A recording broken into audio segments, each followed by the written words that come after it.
अगर किसी देश को एक साल के लिए मजबूत बनाना है तो फसल उगाइए, लेकिन अगर 100 साल के लिए मजबूत बनाना है तो बच्चों को शिक्षित कीजिए।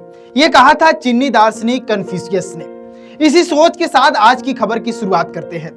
झारखंड के एक छोटे से गांव में ऐसा काम होने जा रहा है जिसे शायद सैकड़ों बच्चों की किस्मत बदल सकती है। जिस गांव के बच्चे कभी अच्छी लाइब्रेरी तक नहीं पहुंच पाते थे, वहां अब डिजिटल लाइब्रेरी, लैपटॉप, ऑनलाइन पढ़ाई और VR तकनीक की सुविधा मिलने वाली है। लेकिन सबसे बड़ा सवाल यह है कि जो काम सरकार को करनी चाहिए थी, क्या वह अब एक शिक्षक और निजी संस्थान कर रही है? भारत रत्न डॉक्टर APJ अब्दुल कलाम ने कहा था, सपने वो नहीं होते जो आप सोते समय देखते हैं, सपने वो होते हैं जो आपको सोने नहीं देते। लेकिन सवाल यह है कि क्या गांव का गरीब बच्चा बिना संसाधनों के बड़े सपने भी देख सकते हैं? झारखंड के गिरिडीह जिले के आदर्श उच्च विद्यालय लक्ष्मीपुर से आई यह खबर शायद इसी सवाल का जवाब देती है। देश के प्रसिद्ध शिक्षक और फिजिक्स वाला के संस्थापक अलख पांडे ने जब इस स्कूल में पहुंचे तो बच्चों ने उनसे महंगी चीजें नहीं मांगी। उन्होंने सिर्फ इतना कहा, सर हमारे स्कूल में भी एक ऐसी लाइब्रेरी बना दीजिए जहां हम भी बड़े सपने देख सकें। झारखंड का एक गांव लक्ष्मीपुर, जहां के बच्चों के लिए पढ़ने की कोई खास सुविधा नहीं है। यहां के बच्चों ने मुझसे रिक्वेस्ट की कि मैं इनके लिए एक digital library, world class digital library बनाऊं। बच्चों को यही बात अलख सर के दिल को छू गई।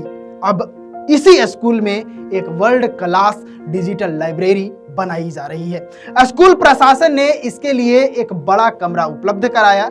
यहाँ digital library, laptop, online learning, video lecture, Hindi माध्यम की प्रतियोगी परीक्षा की किताबें और भविष्य में VR तकनीक भी उपलब्ध कराई जाएगी।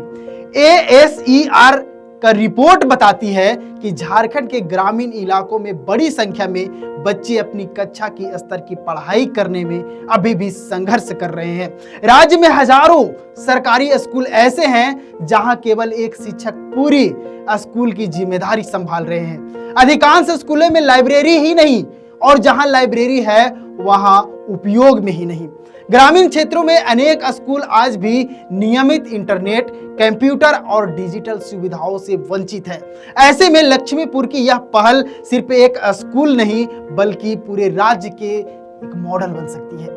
महात्मा गांधी ने कहा था, यदि हमें भारत का भविष्य बदलना है तो उसकी शुरुआत गांव से करनी होगी। और शायद यही वजह है कि जब बदलाव किसी महानगर से नहीं बल्कि गांव के सरकारी स्कूल से शुरू होता है तो उसकी गूंज पूरे समाज तक पहुंचती है।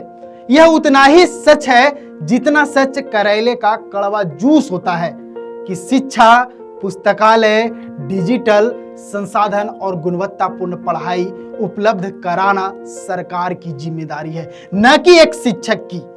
सरकार ने CM स्कूल ऑफ एक्सेलेंस जैसी योजना शुरू की है और शिक्षकों की नियुक्ति प्रक्रिया भी चल रही है। लेकिन सवाल यह भी है कि क्या ये सुविधाएं हर गांव तक पहुंच पा रही है? डॉक्टर भीमराव अंबेडकर का सबसे प्रसिद्ध संदेश था, शिक्षित बनो, संगठित रहो, संघर्ष करो। शायद लक्ष्मीपुर के बच्चों ने इसी संदेश को सच में कर दिखाया। उन्होंने शिकायत नहीं की, उन्होंने मांग की, और उनकी मांग सुनने वाला कोई नेता नहीं बल्कि एक शिक्षक निकला। अब सवाल आपसे है कि क्या हर सरकारी स्कूल में ऐसी डिजिटल लाइब्रेरी होना बच्चों का अधिकार नहीं है? क्या शिक्षा के क्षेत्र में बदलाव की जिम्मेदारी केवल सरकार की है या समाज और निजी संस्थानों को भी आगे आना चाहिए? और अगर झारखंड के हर गांव में ऐसी डिजिटल लाइब्रेरी बन जाए तो क्या राज्य की तस्वीर बदल सकती है? अपनी राय कमेंट में जरूर बताइएगा। तब तक के लिए जोहार रहेगा।